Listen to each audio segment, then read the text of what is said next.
Un enfant perdu, 2 ennemis le sauvent. 5 ans plus tard, sa mère revient.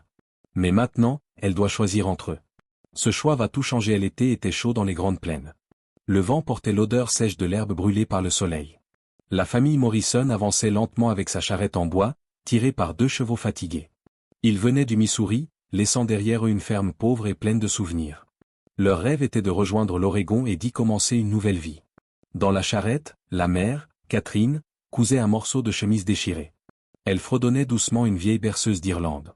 Son fils, Tommy, un petit garçon de 8 ans aux cheveux bruns et au visage plein de taches de rousseur, regardait dehors avec curiosité. Il souriait en voyant les herbes hautes danser sous le vent.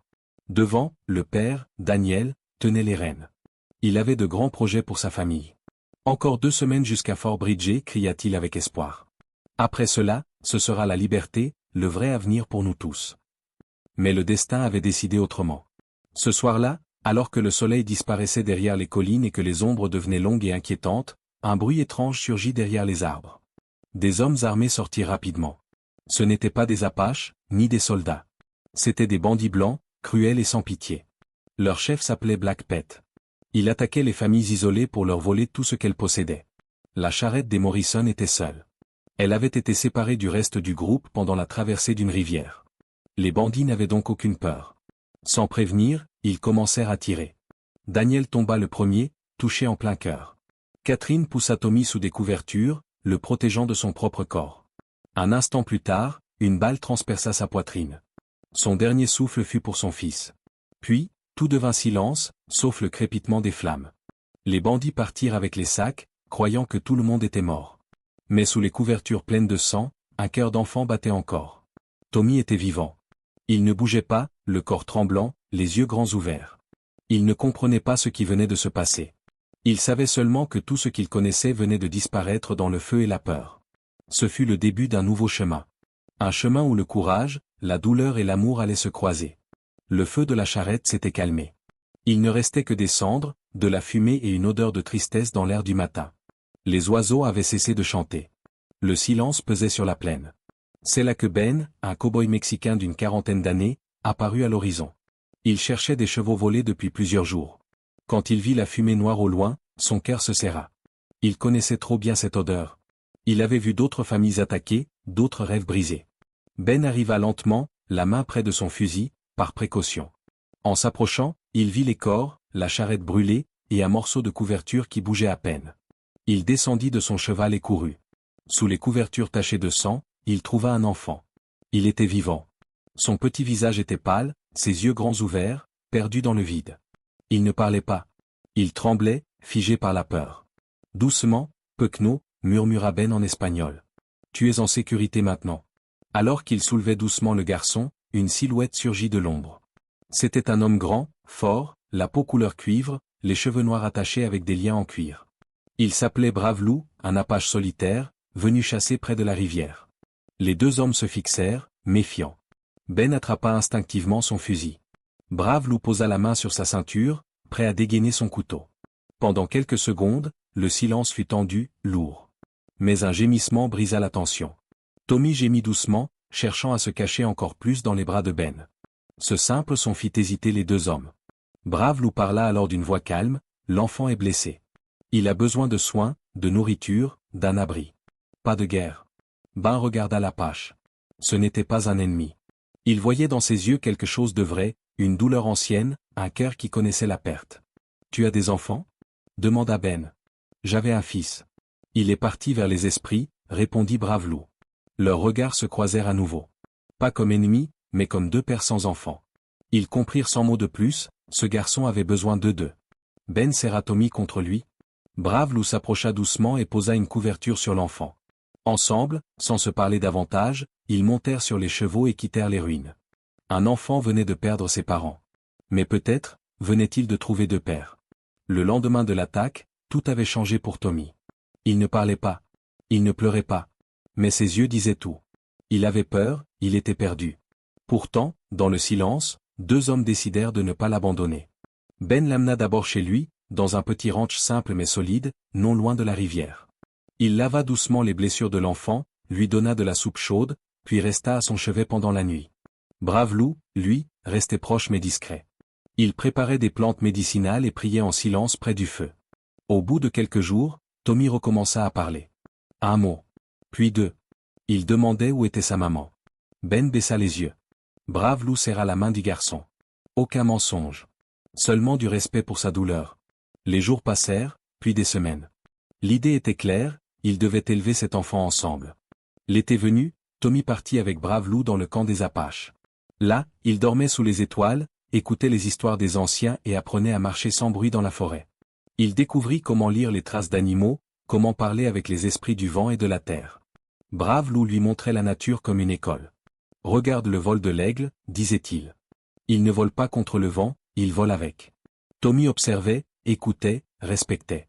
Il se sentait libre dans cette vie simple, connecté à la terre. Quand l'hiver approchait, il retournait chez Ben au ranch. Là, il apprenait à lire, à écrire, à compter. Ben lui montrait comment nourrir les bêtes, réparer une clôture ou vendre un veau au bon prix. Savoir lire, c'est plus fort que tirer avec un fusil, disait Ben en souriant. C'est ton arme dans ce monde. Tommy aimait les deux mondes. Chez les Apaches, il ressentait la paix du cœur. Chez Ben, il apprenait la logique, la construction, la survie dans un monde qui changeait vite. Jamais Ben ni Brave Lou ne se disputaient. Ils se respectaient. Ils se voyaient souvent pour parler de Tommy, de ses progrès, de ses questions. Tommy, lui, commençait à sourire de nouveau. Il ne se sentait plus seul. Deux hommes, très différents, avaient choisi de marcher ensemble pour l'aider à grandir. Ce n'était pas une famille comme les autres. C'était mieux que cela. C'était une vraie famille. Les années passèrent. Tommy grandit. Son corps devint plus fort, son regard plus sûr. Mais son cœur, lui, restait partagé. Chaque été, il vivait dans le camp de Brave Lou. Il apprenait à lire le vent, à écouter les animaux, à parler la langue des anciens. Les chants autour du feu, les récits des esprits, les longues marches dans les forêts profondes, tout cela formait une partie de son âme. Chaque hiver, il revenait au ranch de Ben. Il étudiait, écrivait, comptait. Il apprenait à réparer, à vendre, à négocier. Il aidait dans les champs, s'occupait des chevaux et lisait chaque soir à la lumière d'une lampe à huile. Tommy n'était plus un petit garçon perdu. Il parlait trois langues, l'anglais, l'espagnol, et la langue des Apaches. Il comprenait deux visions du monde. Mais pour les autres, cela le rendait étrange. Certains enfants blancs se moquaient de lui. « Tu n'es pas comme nous », disait-il. « Tu vis avec les Indiens. » De l'autre côté, quelques jeunes guerriers du camp murmuraient aussi. « Ils mangent dans une maison blanche. Il lit leurs livres. » Ces paroles piquaient Tommy comme des flèches invisibles. Il avait l'impression de ne jamais être complètement accepté, ni d'un côté, ni de l'autre. Un soir d'hiver, après une remarque dure d'un voisin du ranch, il parla avec Ben. « Dois-je choisir un camp ?» demanda-t-il, les yeux baissés. Ben posa une main ferme sur son épaule. « Non, Mio. C'est ton mélange qui fait ta force. Tu n'as pas à choisir. Tu es le pont que d'autres n'osent pas traverser. » Un autre jour, Brave Lou l'emmena au sommet d'une colline. Ils regardèrent l'horizon. « Regarde les deux rivières là-bas, dit-il. Elles viennent de lieux différents. Mais elles se rejoignent, et ensemble elles deviennent plus puissantes. Tu es comme ces rivières, Tommy. » Peu à peu, Tommy comprit. Il n'avait pas besoin de se diviser. Il pouvait être les deux. Quand il aidait un vieil homme apache à comprendre une lettre du gouvernement, il se sentait utile. Quand il racontait aux enfants blancs les histoires des montagnes et des esprits, il sentait leur silence, leur curiosité naître. Il devenait un lien. Un traducteur, un messager, un passeur. Tommy, l'enfant du feu et de la terre, de la plume et du livre, devenait un pont vivant. Un cœur courageux entre deux mondes. C'était un matin calme de septembre. Le soleil se levait doucement sur le ranch. Tommy aidait Ben à préparer les chevaux pour la grande transhumance d'automne. Tout semblait normal. Mais ce jour-là, un cavalier inconnu arriva, accompagné d'un homme en robe longue. C'était le père Miguel, un prêtre du village voisin. Il descendit de cheval lentement, le regard grave, les mains tremblantes. « J'ai besoin de parler à Ben, et à Tommy, » dit-il d'une voix basse. Ils s'approchèrent. « Il y a une femme à la mission. Elle est venue il y a 2 semaines, presque morte. Elle parlait d'un fils nommé Tommy Morrison. Elle disait que sa famille avait été attaquée il y a 5 ans. » Ben pâlit. « Ce n'est pas possible, » répondit-il. « La mère de Tommy est morte. Je l'ai vue. » Mais le prêtre secoua la tête. Cette femme connaît des détails, très précis. Elle parle d'un grain de beauté sur l'épaule gauche du garçon, d'une cicatrice dans sa main, causée par du verre cassé. Elle chantait une berceuse irlandaise, celle que votre garçon fredonne parfois en dormant. Tommy s'arrêta net. Il sentit son cœur battre plus vite. « Ma mère est vivante ?» chuchota Théil, la voix tremblante. Le père Miguel hocha doucement la tête. Pendant 3 jours, Tommy ne dormit presque pas. Il se posait 1000 questions. Comment était-ce possible? Pourquoi n'était-elle jamais revenue? Était-elle blessée? Avait-elle oublié? Puis, le moment arriva. La charrette de la mission s'arrêta devant le ranch. Ben était là, le cœur serré. Bravelou aussi avait fait le chemin depuis le camp pour être témoin de ce moment. Une femme descendit. Elle était plus mince qu'avant. Son visage avait changé. Ses cheveux roux portaient des fils gris. Mais ses yeux verts, eux, Tommy les reconnut tout de suite. « Tommy » dit-elle en murmurant, sa voix brisée par l'émotion. Le garçon courut. Il oublia tout. Il oublia les années. Il oublia les peurs. Il se jeta dans ses bras. Elle le serra comme si elle ne voulait plus jamais le lâcher. Elle pleurait, le visage contre ses cheveux. « Mon bébé? Mon fils? Je t'ai cherché dans mes rêves, même quand je ne savais plus ton nom. » Autour d'eux, personne ne parlait. Même le vent s'était arrêté. Ben et Bravelou regardaient cette scène avec des émotions mélangées, joie, douleur, et une grande incertitude. Car ce retour changeait tout. Tommy, lui, sentait une chose simple et forte, sa mère était là. Vivante. Et elle se souvenait de lui. Catherine resta plusieurs jours à la mission avant de rejoindre définitivement le ranch. Elle avait besoin de repos. Son corps portait encore les traces de souffrances passées. Mais son esprit, lui, était éveillé. Chaque nuit, elle revoyait le visage de Tommy, si différent et pourtant toujours le sien. Quand elle arriva enfin chez Ben, elle ne demanda rien. Elle observa. Elle vit le grand garçon qu'était devenu son fils. Il montait à cheval avec aisance, il parlait avec calme, et ses gestes étaient sûrs. Il aidait Ben à nourrir les bêtes, puis, le soir, il s'asseyait près du feu avec Bravelou, écoutant ses histoires avec attention. Catherine comprit vite que Tommy avait grandi dans l'amour, la sagesse et l'équilibre. Ben l'accueillit avec respect. Il n'avait pas changé. Toujours simple, toujours droit. Il ne cherchait pas à impressionner. Il voulait seulement faire les choses bien. Bravelou, lui, ne parla pas beaucoup au début. Mais ses regards vers Catherine étaient francs. Il ne cachait rien. Il ne demandait rien. Il voulait seulement qu'elle voie la vérité. Un soir, Catherine regarda Tommy attacher un veau blessé avec soin. Puis elle se tourna vers Ben. « Vous l'avez élevé avec patience. Il est devenu fort et bon. Merci. » Ben baissa les yeux, touché. « Nous avons seulement fait de notre mieux. » Plus tard, dans le silence d'un crépuscule rouge, elle s'approcha de Bravelou. Il était assis, sculptant un morceau de bois. « Vous lui avez appris à écouter la terre, » dit-elle doucement. « Il a appris avec le cœur, » répondit-il. Catherine ne jugeait pas. Elle n'effaçait rien. Elle ne venait pas reprendre ce qui avait été donné avec amour. Elle regardait, elle comprenait. Elle voyait 2 hommes différents, mais également essentiels. Ben, avec sa logique, sa maison stable, son amour discret mais solide. Bravelou, avec sa vision profonde, sa connexion au monde invisible, sa douceur silencieuse. Et au milieu, son fils. Leur fils. Catherine se demanda où elle trouverait sa place. Elle n'était plus la jeune mère d'avant. Mais elle n'était pas non plus une étrangère. Elle était là, vivante, prête à construire avec eux, sans détruire ce qui avait déjà été bâti. Et ce soir-là, pour la première fois depuis son retour, elle sourit en regardant le feu. Car elle comprit, ici, il y avait de l'amour. Vrai, partagé, construit à 3. Le vent de l'automne soufflait doucement sur les collines. Les feuilles tombaient, comme si la nature elle-même ressentait que quelque chose était en train de changer. Depuis le retour de Catherine, le ranch semblait plus vivant. Elle réparait les vêtements avec soin, aidait à la cuisine, et prenait doucement sa place dans les routines du quotidien. Elle ne s'imposait jamais, mais elle était là, présente, douce, attentive. Et peu à peu, elle tira les regards des 2 hommes. Ben, toujours discret, passait plus de temps à soigner sa barbe. Il nettoyait sa chemise avant chaque repas et cherchait des sujets de conversation plus légers lorsqu'elle était là. Bravelou, de son côté, n'était pas un homme de gestes inutiles. Mais il apportait parfois une plume rare, ou une pierre polie trouvée près de la rivière. De simples présents, silencieux, mais pleins de sens. Catherine voyait tout cela. Elle ne riait pas. Elle ne jouait pas. Elle observait. Et dans son cœur, une question grandissait. Et moi, que ressens-je? Ben était solide, stable. Il avait offert à Tommy un foyer, une éducation, une structure. Il représentait ce que Catherine avait toujours voulu offrir à son fils, une vie construite, sûre. Bravelou, lui, était différent. Il portait dans ses yeux la sagesse des montagnes, un lien profond avec le monde invisible, une paix silencieuse. À ses côtés, Catherine se sentait vue, au-delà de l'apparence. Chaque soir, autour de la table, les silences devenaient plus longs.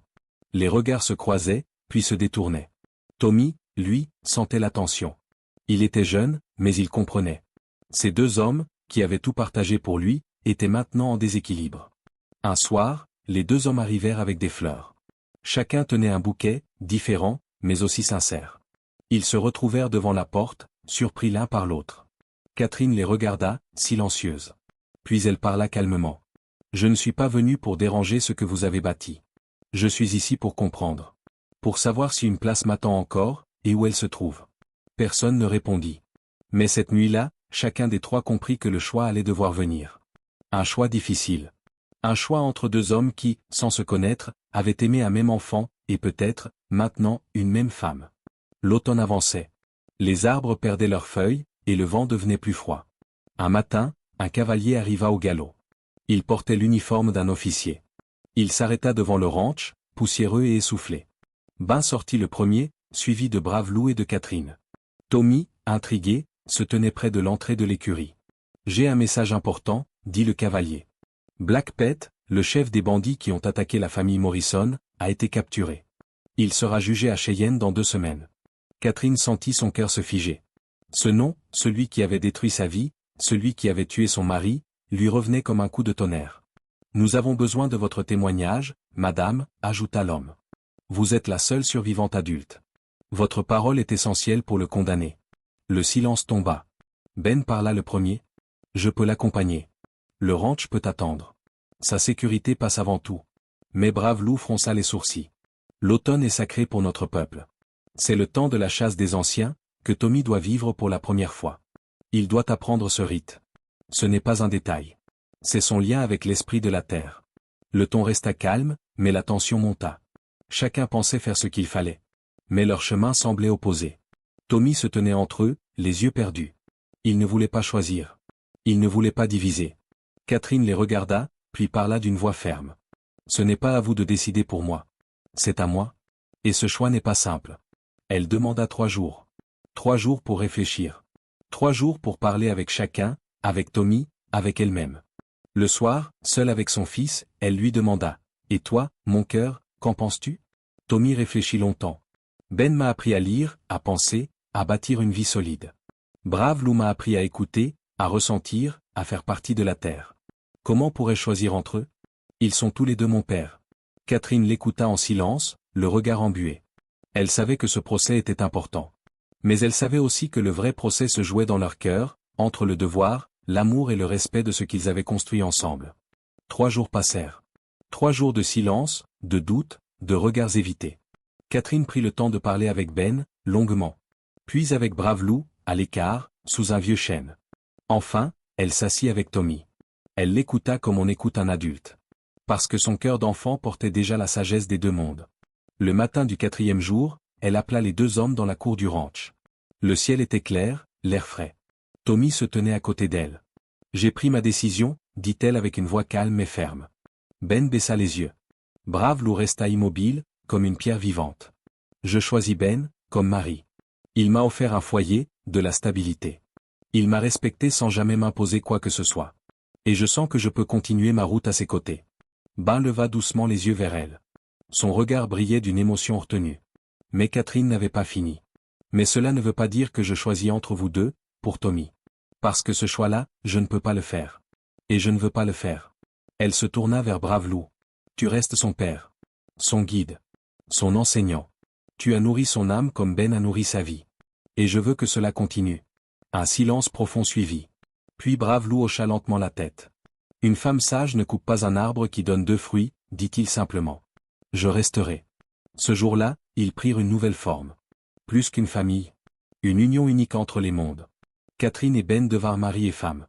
Mais Bravelou resta père spirituel de Tommy, avec sa place, son importance, son respect.